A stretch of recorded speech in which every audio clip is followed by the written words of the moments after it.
आणि आज सर्वाधिक स्मरण कुणाचं केलं जातंय तर कारसेवकांचं केलं जातंय।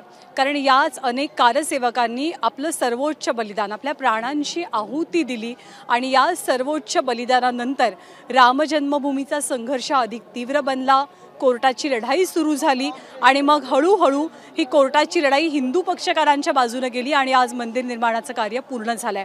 या संपूर्ण लढ्यामध्ये दोन अशा व्यक्ती आहेत ज्यांचं स्मरण पदोपदी केलं जातं। ते आहेत कोठारी बंधू।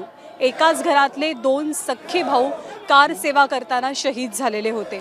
या कोठारी बंधूंच्या स्मरणार्थ आरती केली जाते, त्याचाही आढावा प्रतिनिधींनी घेतलाय।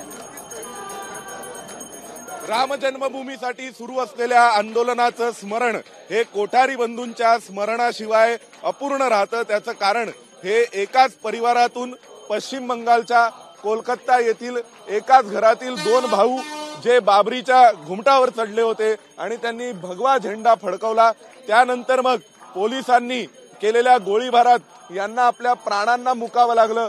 आज त्यांचा स्मृतीस्थळी त्यांचा जो स्मृती संघ आहे त्यांच्या मार्फत आज सकाळीच ही आरती सुरू झालेली आहे। प्राण प्रतिष्ठेच्या पूर्वी हे सगळे कार्यक्रम केले जात आहेत, कारण कोठारी बंधूंच्या स्मरणाशिवाय राम जन्मभूमी आंदोलन अपूर्ण आहे। त्यांच्या स्मरणाशिवाय राम जन्मभूमी आंदोलन पूर्ण होऊ शकत नाही। आपल्यासोबत नागपूरहून एक जण आहेत, प्रदीप गुप्ता आहेत, ते आपल्याला माहिती देतील। क्या बताएंगे कोठारी बंधू जी के बारे में?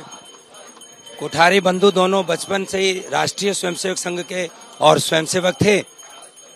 1990 में जब कार सेवा का आह्वान हुआ तो एक परिवार से एक व्यक्ति जाएगा ऐसा तय हुआ, लेकिन जब राम कुमार कोठारी को कहा कि भाई एक व्यक्ति जाएगा, तो राम ने कहा कि राम के काम में अगर राम कुमार नहीं जाएगा तो कौन जाएगा।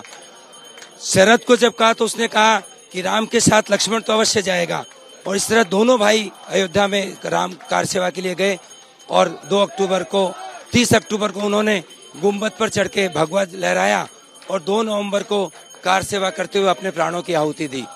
अभी उनका परिवार यहाँ पे है, आए हैं अयोध्या। उनकी जो छोटी बहन है पूर्णिमा कोठारी और उनकी लड़की पूर्णिमा कोठारी की यशस्विनी, वो VIP गेस्ट हैं और आज वो प्राण प्रतिष्ठा में वहाँ शामिल हैं। तर आपण पाहू शकतो की कोठारी बंधूंच्या स्मरणार्थ त्यांचा स्मृती संघ इथे त्यांना आदरांजली आणि श्रद्धांजली अर्पण करतोय। व्हिडिओ जर्नलिस्ट प्रवीण दीक्षितसह सोमेश कोलगे, ABP माझा, अयोध्या।